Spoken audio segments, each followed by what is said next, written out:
आज हमारे साथ हैं प्रोफेसर संजय, जो एक राजनीतिक विश्लेषक है। प्रोफेसर संजय, सोशल मीडिया पर आप काफ़ी एक्टिव रहते हैं, इसको आप मैनेज कैसे करते हैं?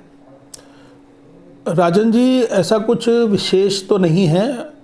जैसा कि आप जानते हैं कि 25-30 वर्षों से मैं सक्रिय हूँ और अनेकों संगठनों के दायित्व पर रहा हूँ, औद्योगिक क्षेत्र के दायित्व पर रहा हूँ और हिंदू संगठनों के दायित्व भी रहा हूँ। तो बहुत अनेकों ज़िलों में कार्य है, तो उस कार्य के सिलसिले में अब व्हाट्सएप ग्रुप बन जाते हैं, तो लगभग 150-160 व्हाट्सएप ग्रुप में मैं हूँ।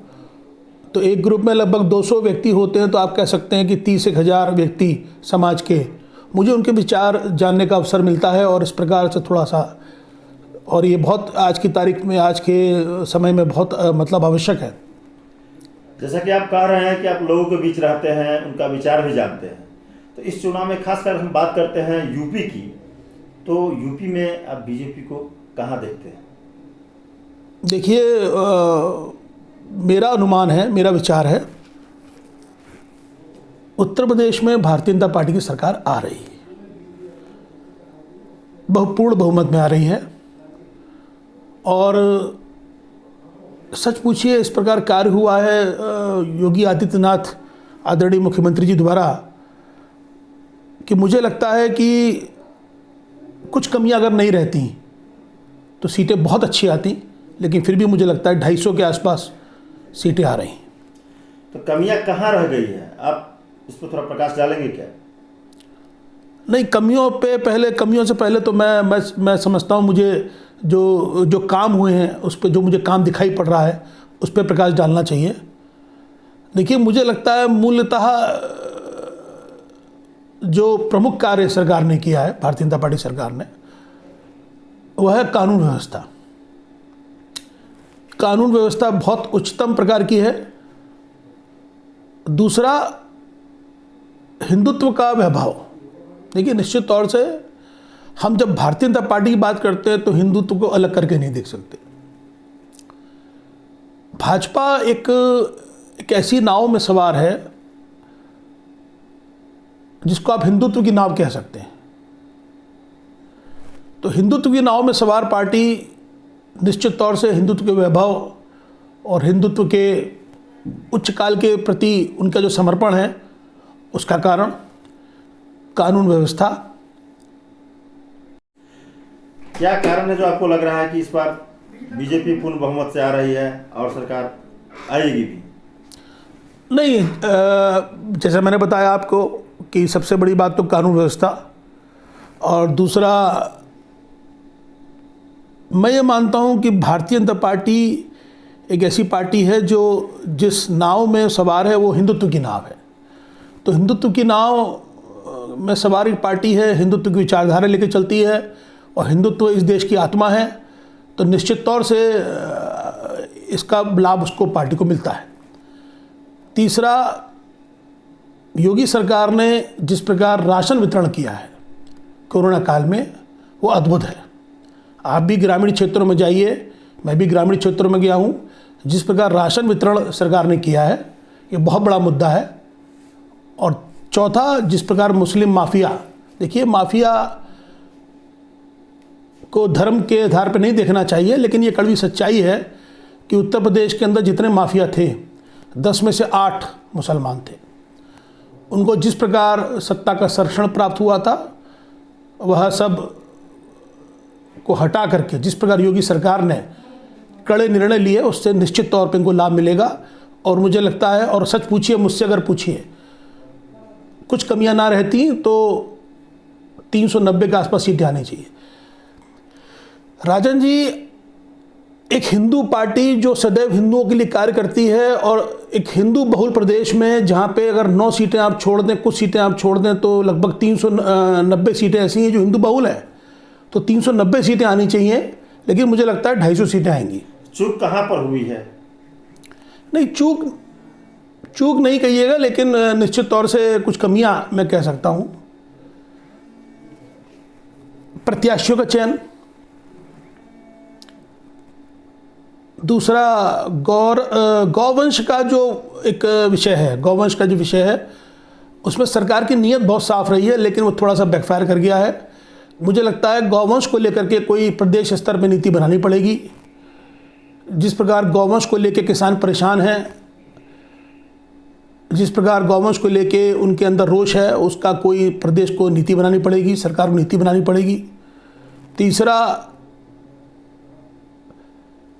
निश्चित तौर से गुटबाजी है प्रत्याशियों में। देखिए, एक विषय है, एक बहुत बड़ी धारणा जो पार्टी को लाभ पहुंचाती है वो नुकसान पहुंचा रही है। आप पूछेंगे कैसे? बहुत बड़ा लाभ पार्टी को क्या मिलता है कि जो कमल के निशान है, एक भाजपा का नैरेटिव है कि आप योगी को वोट दे रहे हैं, आप मोदी जी को वोट दे रहे हैं, आप प्रत्याशी को वोट नहीं दे रहे। अब राजन जी, इसका दुष्परिणाम क्या हुआ? प्रत्याशी ये सोचते हैं कि वोट तो कमल को पड़ रहा है, वोट तो मोदी जी को पड़ रहा है, वोट तो योगी जी को पड़ रहा है। तो प्रत्याशियों का जो व्यक्तिगत परफॉर्मेंस है, जो व्यक्तिगत उनका योगदान है, वो बैकफायर कर रहा है। अर्थात प्रत्याशी को लगता है कि मुझे कमल का सिंबल मिल गया है तो मैं जीतूंगा। तो प्रत्याशी के व्यक्तिगत तौर पर मुझे लगता है पार्टी को उसकी हानि है। यानी ये जो सिद्धांत मतदाता को ये बताना कि आप कमल के निशान पे वोट दे रहे हैं तो अब योगी जी को वोट दे रहे हैं, आप मोदी जी को वोट दे रहे हैं, लेकिन इसका दुष्परिणाम क्या हो रहा है? प्रत्याशी की व्यक्तिगत परफॉर्मेंस भी प्रभावित हो रही है। उसको लगता है जब योगी जी और मोदी जी को वोट पड़ना है और मैं चुनाव हारूंगा ही नहीं, तो उनकी परफॉर्मेंस भी प्रभावित हो रही है। इस पर पार्टी को निश्चित ही चिंतन करना चाहिए। लेकिन विषय तो ये भी आ रहा है, जैसा कि हम भी जानते हैं लोगों के बीच, तो उनका कहना ये भी है कि हम योगी मोदी जी को ही वोट कर रहे हैं, क्योंकि प्रत्याशी कई जगह आप देखेंगे उनका जो काम करने का कार्यशैली है, जो उन्होंने 5 साल में किया है, बहुत अच्छा परफॉर्मेंस नहीं रहा है। लेकिन अगर वो जीत रहे हैं तो योगी मोदी के चेहरे पर जीत रहे हैं, इसको आप नकार नहीं सकते। नहीं, मैंने आपसे यही कहा कि यही बहुत बड़ा लाभ है और यही बहुत बड़ा पॉजिटिव फैक्टर है, लेकिन ये नेगेटिव फैक्टर भी है। अगर आज राजन जी, अगर आपको ये पता लग जाए कि आप भाजपा के टिकट पे खड़े हैं और आपको जो वोट मिलना है वो आपके चेहरे पे नहीं, आपके कार्यों पर नहीं, योगी जी के कार्यों में मिलना है, तो आप क्यों कार्य करेंगे? फिर आप तो आराम से 5 साल बैठेंगे। तो ये जो क्रॉस फैक्टर है ना, इसमें पार्टी को चिंतन करना पड़ेगा। और आपने सवाल अभी आपने जैसा बताया यहाँ कि हिंदू जो है हिंदुस्तान की आत्मा है, बिल्कुल है। और मुसलमानों के बारे में आपने बताया कि भाई अगर 10 में से 8 हैं वो माफिया हैं। ऐसा है, उत्तर प्रदेश में ऐसा ही था। माफिया का ज़्यादा अगर आया है, नाम अगर 10 का है तो 8 उसमें मुसलमान ही निकल के आते हैं।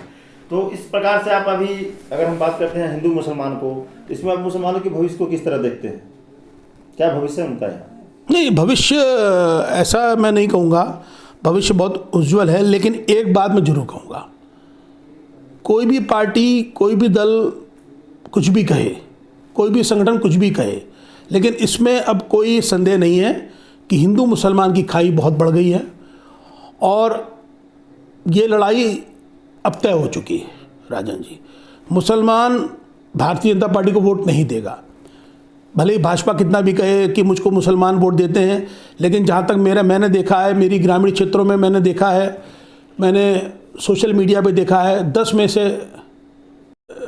में नहीं बल्कि 100 में 98 मुझे लगता है मुसलमान भारतीय जनता पार्टी को वोट नहीं देंगे।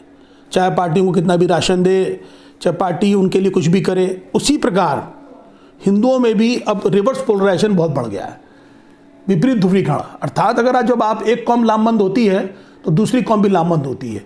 तो ये ध्रुवीकरण तो बहुत बढ़ गया है। इसका लाभ कितना हो रहा है, हानि कितनी हो रही है, मैं उस पर जाना नहीं चाहता। लेकिन निश्चित तौर से मुझे लगता है अगले 10 वर्ष ये लड़ाई और बढ़ेगी। अभी जैसा कि आपने मुनव्वर राना की अगर हम बात करते हैं, एक बहुत बड़े शायर भी हैं, काफ़ी फेमस हैं। उन्होंने कहा कि योगी जी अगर चुन के इस बार आते हैं तो मैं यूपी छोड़ जाऊंगा। चले जाना चाहिए उनको, क्या दिक्कत है? उत्तर भारत बहुत बड़ा देश है, उनके चले जाने से कोई फ़र्क नहीं पड़ेगा। मुझे लगता है कि उनको चले जाना चाहिए। उनको, उन जैसे जितने भी लोग हैं जो इस प्रकार कट्टर हैं, जिनको किसी भी सरकार से, मैं ये बात नहीं कर रहा योगी सरकार है, कोई भी सरकार से किसी भी व्यक्ति को इस हद तक नफरत है तो उसको चले जाना चाहिए। उनको तो बल्कि मैं कहूँगा आप हिंदुस्तान से चले जाएं।